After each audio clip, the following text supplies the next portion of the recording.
ఈ ధనుషు రాశి వారికి వచ్చేసి ఈ ఫిబ్రవరి నెలలో వాళ్ళ జాతక చక్రం పరిశీలించినట్లయితే వారికి ఏ విధంగా ఉండబోతుంది, అలాగే వారికి ఏం జరగబోతుంది అన్న వాటి గురించి ఒక్కసారి మాకు తెలియజేయరా గురువు గారు? తప్పకుండా. ధనురాశి వాళ్ళకి కొద్దిగా అష్టమి శని నడుస్తుంది కాబట్టి కొద్దిగా జాగ్రత్త వహించాలి. ప్రేక్షకులకి విశేషమైన వంటి ఒక పూజ పైన, విశేషమైన వంటి ఒక సొసైటీలో పేరు రావాలి. ఎందుకంటే ధనురాశి వాళ్ళకి కొంచెం ఏంటంటే టెన్షన్స్ బాగుంది. సంపాదన ఉన్నప్పటికి కూడాను కొన్నిటి టెన్షన్స్ ఉంటాయి. గ్రహాలు కూడాను కొద్దిగా అనుకూలంగా ఉండకపోవడం వల్ల కొన్ని మెంటల్ టెన్షన్స్ ఉంటుంటాయి.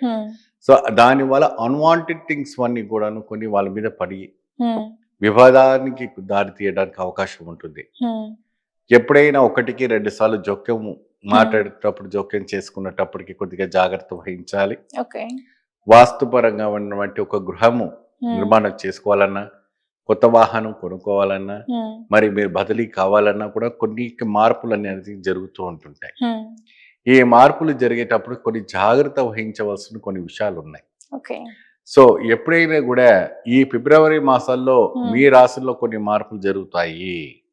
మీరు బదిలీ కావడం జరుగుతుంది, మీ స్థలం మార్పిడి జరుగుతుంది. దానివల్ల కొన్ని మార్పుల వల్ల మీలో కూడాను కొన్ని మార్పు రావటం అనుకుంటూ జరుగుతుంది. కాబట్టి కొద్దిగా శ్రద్ధ వహించేసి విశేషమైన వంటి ఒక పూజా కార్యక్రమాలు కావచ్చు, విశేషమైన వంటి పెద్దల విషయంలో నడమాడితే, ఎందుకంటే ఇక్కడ 3 గ్రహాలు మీకు వ్యతిరేకిస్తున్నాయి, 7 గ్రహాలు సహకరిస్తుంది. కాబట్టి ధన ప్రాప్తి విషయంలో కావచ్చు, వైవిధ్యమైన వంటి విషయాల్లో కావచ్చు కొద్దిగా అనుకూలంగా ఉన్నాయి. ఓకే గురువు గారు, ఈ ధనుసు రాశి వారి జాతకంలోనే ఎటువంటి దోషాలు ఉన్నా కానీ తొలగిపోవాలి అనుకుంటే మరి ఏమేమి దానం చేస్తే వారి జాతకంలో ఉన్న దోషాలు తొలగిపోతాయి? వీళ్ళు వచ్చేసి ప్రత్యేకంగా నువ్వులు దానం చేయటం వల్ల శని దోషం పోతుంది, మంచి విశేష ఫలితం లభిస్తుంది.